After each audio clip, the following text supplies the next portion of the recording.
Pernah nggak kamu merasa bahwa gelap itu bukan sesuatu yang harus selalu dilawan?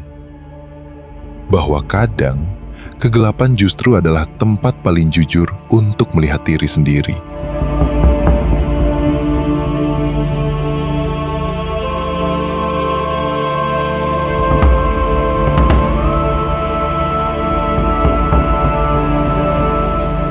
Saat saya menonton The Batman, saya tidak merasa sedang menonton film superhero.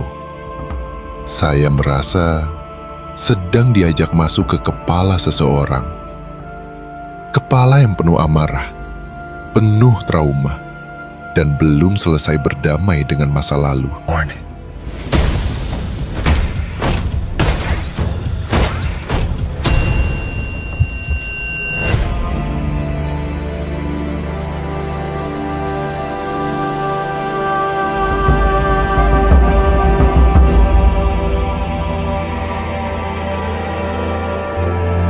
The Batman karya Matt Reeves hadir di saat film superhero sudah sangat mapan. Kita terbiasa dengan pahlawan yang penuh warna, penuh humor, dan penuh kemenangan. Tapi film ini memilih jalan lain. Alih-alih memperbesar dunia, film ini justru menyempitkannya.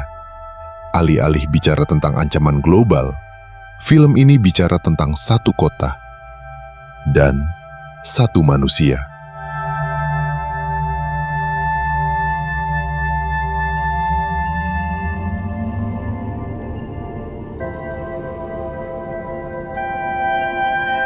Batman versi ini tidak datang sebagai simbol harapan.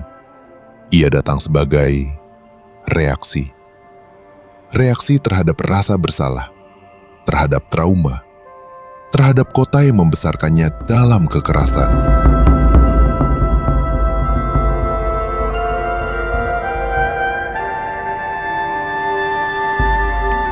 Satu hal penting yang sering dilupakan orang tentang Batman adalah Batman itu bukan sekadar petarung. Dia detektif. Dan The Batman adalah film Batman pertama yang benar-benar serius mengembalikan fungsi itu. Sepanjang film, kita tidak diajak melihat Batman menang. Kita diajak melihat Batman berpikir. Ia salah menafsirkan petunjuk. Ia tertipu. Ia terlambat. Dan itu penting. Karena film ini tidak sedang membangun mitos pahlawan. Film ini sedang membangun manusia.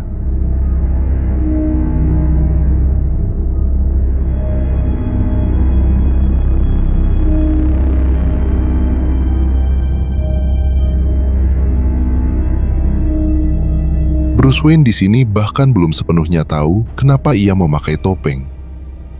Apakah untuk melindungi kota? Atau untuk melampiaskan amarahnya sendiri?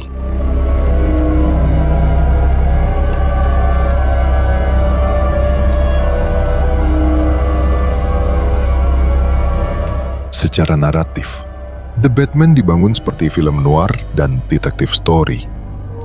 Bukan 3 babak heroik klasik, melainkan rangkaian penyelidikan yang semakin dalam.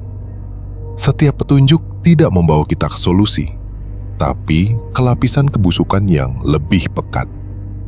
Korupsi, kekuasaan, dan warisan dosa yang diturunkan dari generasi ke generasi.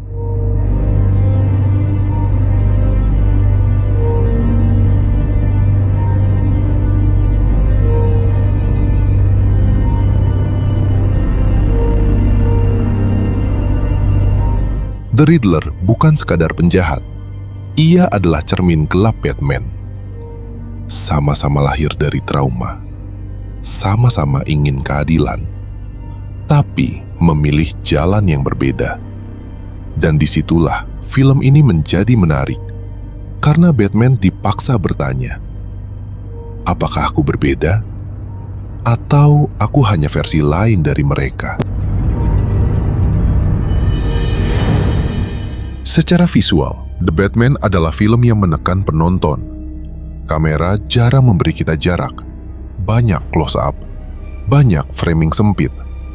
Kita sering melihat Batman dari balik bayangan, dari balik pintu, dari balik kaca.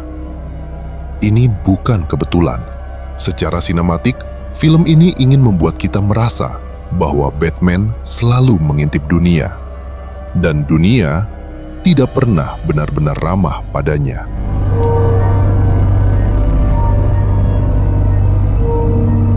Warna dalam film ini sangat terbatas. Hitam, abu-abu, coklat kusam, sesekali merah, sebagai peringatan, sebagai bahaya.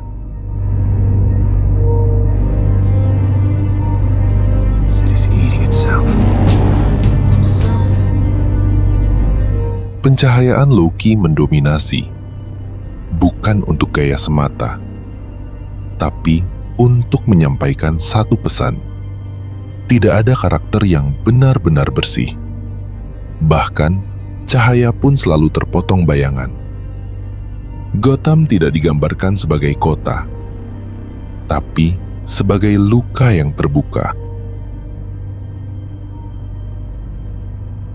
Musik Michael Giacchino di film ini tidak heroik. Ia berat, berulang, hampir seperti detak jantung yang gelisah. Sound desainnya pun minimal. Langkah kaki, napas, hujan, semua terdengar jelas. Karena film ini ingin kita merasakan Gotham, bukan hanya melihatnya. Pada akhirnya, The Batman bukan tentang mengalahkan penjahat, tapi tentang transformasi.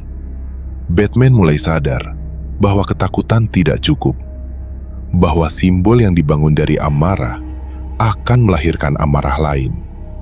Dan mungkin itulah pesan paling penting film ini, bahwa pahlawan tidak lahir dari dendam, tapi dari kesadaran. Jadi, pertanyaannya bukan lagi apakah Batman menang, tapi apakah Bruce Wayne akhirnya mengerti siapa dirinya dan untuk apa topeng itu dibuat? Tulis pendapat kamu di kolom komentar, karena setiap orang punya Gothamnya masing-masing. Dan kadang, kita semua sedang belajar menjadi cahaya di tengah gelap yang belum selesai. Karena film bukan cuma tontonan, film itu ilmu. Tahukah kamu film noir? Film noir yang bermakna gelap atau suram merupakan turunan dari genre kriminal dan gangster yang mulai populer pada awal dekade 1940-an hingga akhir 1950-an. Film noir merupakan genre dengan pendekatan tema serta sinematik yang paling unik ketimbang genre-genre lainnya. Tema selalu berhubungan dengan tindak kriminal seperti pembunuhan, pencurian, serta pemerasan. Alur ceritanya penuh misteri, sulit ditebak, serta kadang membingungkan.